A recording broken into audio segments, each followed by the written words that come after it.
If you have a mock cold call coming up in your interview process, bring this script to it if you want to move on to the next round.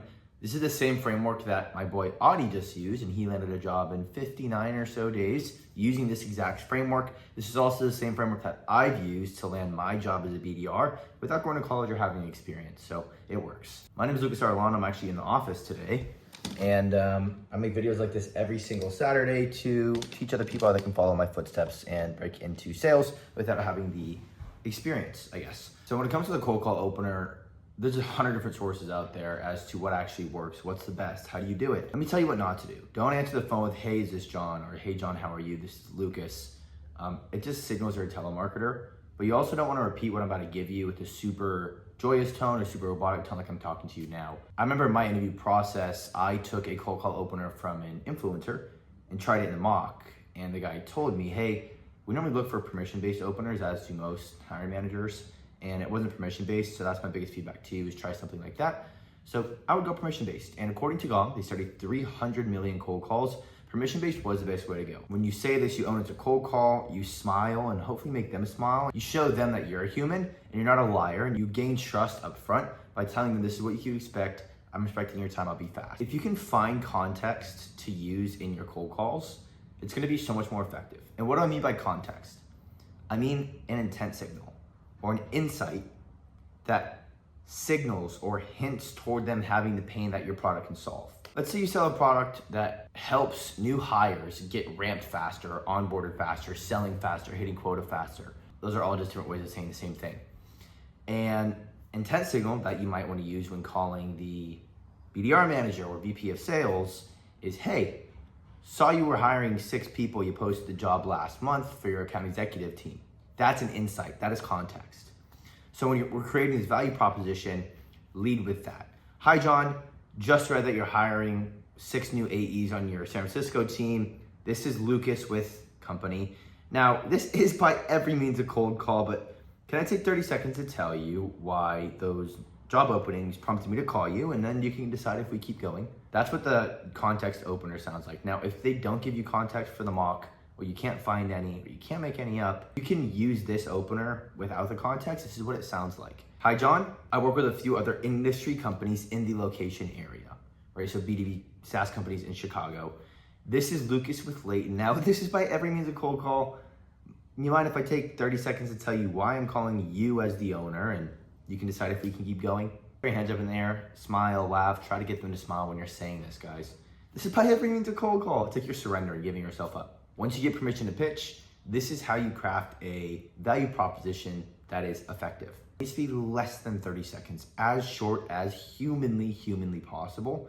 And don't lead with what your company does. Lead with the pain you're expecting them to have that you know your product can solve, and then give them like a one-liner. Mention no more than 2 products and how your product solves that pain specific to their job title. You can't use the same value proposition for a CEO or CFO because they have different priorities. Make sure you're going into this interview like studying that buyer personas or that job title's pain points and goals. Make sure you know the solution, obviously, and what features will allow that job title to achieve their goals and get rid of the pain that you solve. At the end of this value proposition, you always want to end it with a open-ended question. It shouldn't be a yes or a no. It shouldn't be a statement and wait for them to respond. It should be an open-ended question that gets them to start talking. And if you do this well enough and you say it with a more conversational tone, you will get them to start talking. And that's the whole point of a cold call. You should talk about 30% of the time. They should talk about 70% of the time. So the insight that you pulled should signal towards a pain that they have, right? Like specific to their job title. You go, most job titles I speak with that are intent signaling, hiring new reps, blah, blah, blah, find it ridiculous or get frustrated that they deal with pain. You're looking to identify a pain that they're dealing with on the daily. Identify it to the T, be as specific as you possibly can when it comes to the pain. In this example, instead of just saying, find it frustrating that their AEs take 6 months to ramp or take too long to ramp, maybe go in a little more detail because of this, right? Because of XYZ. Be as specific as possible when outlining this pain. It will help them feel like you truly understand them and get them to want to talk to you more. I equivalent this to, what if somebody came to you, right? Let's say you had a hole in your shoe, right? And they just said, hey man, look at these shoes. They are so good. They make you run faster, jump higher, they're comfortable and super durable. Even if you had a hole in your shoe, you'd probably walk by and be like, shut up, sales rep.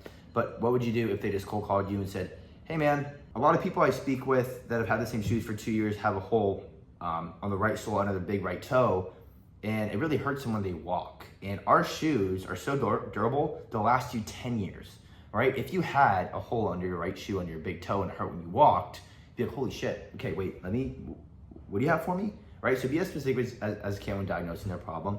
We help solve that by 1 to 2 features max. We help solve that by giving them access to top performers' calls so they don't have to scrape through it manually. Or we cut ramp by 50% on average by in the mentioned feature. I'm having a hard time like freestyling features off the top of my head that would help you do that, but we help solve that by list no more than 1 or 2 features. What you don't want to do is just feature dump and tell them everything your product does. It's going to be too much for them. And then end it with an open-ended question that hints back towards what you're trying to uncover.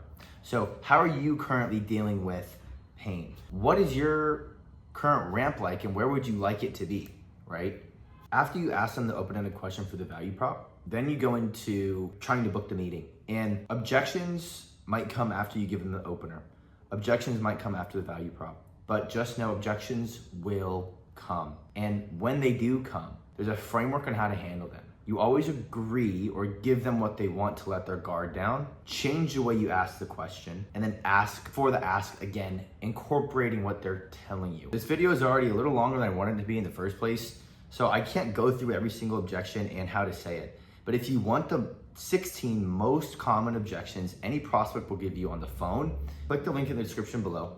I'll have this document for free for you guys. You can just download it and read what I'm giving you. And it has every single objection in a perfect way to handle it. In these mock cold calls and these interviews, the hiring managers won't be as rude or stuck up in these mocks, but they are going to give you some objections. And by having these talk tracks memorized, you are going to walk away flawless. There's also a detailed instruction on how to handle objections. I kind of touched on earlier, right? Agree with the objection, incentivize conversation, don't fight them too hard, sell the test drive, right? The point of these objections handles is not to prove them they're wrong, but to get past the real objection to see why they're really saying no.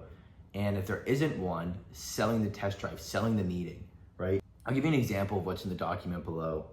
Let's just say the person says, send me an email. Can I ask you a cheeky question, John? Sure. You ever had an email that's better than a conversation? No, just send me an email though so we can set something up. Yeah, for sure. I'd probably want to digest it all too. So I'll send one over. I don't want to clutter your inbox. So is there a specific question you had in mind or just a general overview you'd like to get your eyes on?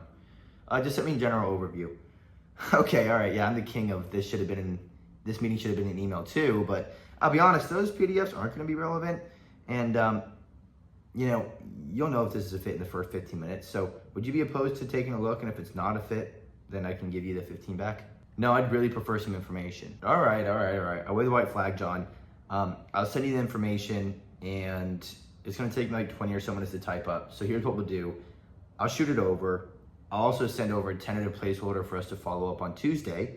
And if you don't like the email, you can just decline the placeholder. Does that sound fair? That's only one of the 16 objections. And yeah, it might not follow that framework word for word, but you get an idea of how to act like smoke and walk around their objection while keeping the conversation going and asking what you want for in the end. Now, when it comes to actually closing the meeting, only 2 things to keep in mind. Once they do agree to a follow-up or a calendar invite for a meeting, 2 time slots confirm email, send it on the call and ask them to accept it so it sticks on the calendar. Tuesday or Wednesday afternoon, I'm open. What time's best for you? Okay, I have john@company.com. Is that where I should send this invite? Perfect. I'm gonna send it now. Can you accept it? You check all those boxes, you will be golden. Click the link in the description below. In that document, I have like example calls typed out, like with objections in there and everything. Don't let this scare you guys. After watching this video, you should have everything you need to succeed. And it's up to you to implement it and actually put it to good use. And it's really easy to do that if you just practice it over and over. Thanks for watching, and I will see you next weekend. God bless.